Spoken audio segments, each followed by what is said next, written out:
నేను గాని, మా టీమ్ గాని మిమ్మల్ని లైక్ చేసుకోమని అడగట్లా, సబ్స్క్రైబ్ చేయమని అడగట్లా. మీకు ఇష్టమైన దేవుడి పేరేంటి? కింద రాయండి. ఎంతమందికి ఒకే దేవుడు ఇష్టం అనేది చూద్దాం. కింద కామెంట్ సెక్షన్ మొత్తం మీకు ఇష్టమైన దేవుడి పేర్లతో నిండిపోవాలి. మిస్ అవ్వకుండా కామెంట్ చేయండి. వేద జ్యోతిష్య శాస్త్రంలో ప్రతి గ్రహానికి ఒక ప్రత్యేకమైన ప్రాధాన్యత ఉంటుంది. అటువంటి గ్రహాలలో గ్రహాల రాకుమారుడైనటువంటి బుధుడు ఒకడు. ఆగస్టు 30వ తేదీన సింహరాశిలోకి సంచారాన్ని ప్రారంభిస్తున్నాడు. సింహరాశిలో సంచారం ఉంటుంది. గ్రహాలకు అధిపతి అయినటువంటి సూర్యుడు సింహరాశికి అధిపతి. బుధుడు సూర్యుడు మధ్య సఖ్యత ఉండడం వల్ల కొన్ని రాశుల వారికి బుధుడు శుభ ఫలితాలను ఇస్తున్నాడు. ఆగస్టు 30వ తేదీ నుంచి సెప్టెంబర్ 14 వరకు బుధుడు సంచారంతో లబ్ధిని పొందే ఆ రాశుల గురించి ప్రస్తుతం మనం తెలుసుకుందాం. కర్కాటక రాశి జాతకులు బుధ సంచారం కారణంగా శుభ ఫలితాలు పొందుతారు. సమాజంలో గౌరవ మర్యాదలు పొందుతారు.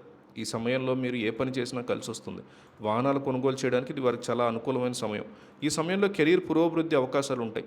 వర్తక వ్యాపారాలు చేసేవారు విజయం సాధిస్తారు. ఆర్థిక పరిస్థితి బలపడుతుంది. కర్కాటక రాశిలో బుధ సంచారం కారణంగా వృశ్చిక రాశి జాతకులకు సానుకూల ఫలితాలు వస్తాయి. వృశ్చిక రాశి జాతకులు ఈ సమయంలో వ్యాపారాలు చేసేవారు వివిధ ఒప్పందాల నుంచి లాభాలు పొందుతారు. ఆధ్యాత్మిక కార్యక్రమాల్లో పాల్గొనే అవకాశం ఉంది. ఆర్థిక పరిస్థితి అపారంగా బలపడుతుంది. ఈ సమయంలో ఆరోగ్యం బాగుంటుంది. అన్ని రకాల సమస్యలు పరిష్కరించుకునేటువంటి అవకాశం ఖచ్చితంగా కమ్మిస్తుందని చెప్పొచ్చు. ఎందుకంటే ధనుసు రాశి వారి సంగతి చూస్తే వారికి ఆకస్మిక ధనలాభం ఉంది, విదేశీయానం ఉంది, ఆస్తి కొనుగోలు ఈ మూడు ఉన్నాయి. ధనుసు రాశి జాతకులకు బుధ సంచారం అద్భుతంగా ప్రయోజనకరంగా ఉంటుంది. బుధ సంచారంతో మీ వ్యక్తిత్వం మెరుగుపడుతుంది. ఆకస్మిక ధనలాభం అనేటువంటి పరిస్థితి కనిపిస్తుంది. ఈ సమయంలో ధనుసు రాశి జాతకులు ధార్మిక కార్యక్రమాల్లో పాల్గొంటారు. విదేశీయానం కూడా వీరికి స్పష్టంగా కనిపిస్తుంది. స్థిరాస్తి కూడా దక్కే అవకాశాలు ఖచ్చితంగా కనిపిస్తున్నాయి. ముఖ్యమైన పనుల్లో విజయం సాధిస్తారు. ఇది ధనుసు రాశి వారికి ఇది అత్యంత అనుకూలమైన సమయం అని చెప్పాలి. వేద జ్యోతిష శాస్త్రంలో ప్రతి గ్రహానికి ప్రత్యేకమైనటువంటి స్థానం అనేది ఖచ్చితంగా ఉంటుంది. సో ఆగస్టు 30వ తారీఖు నుంచి కూడా సింహరాశిలో సంచారాన్ని ప్రారంభించే అవకాశం కనిపిస్తుంది.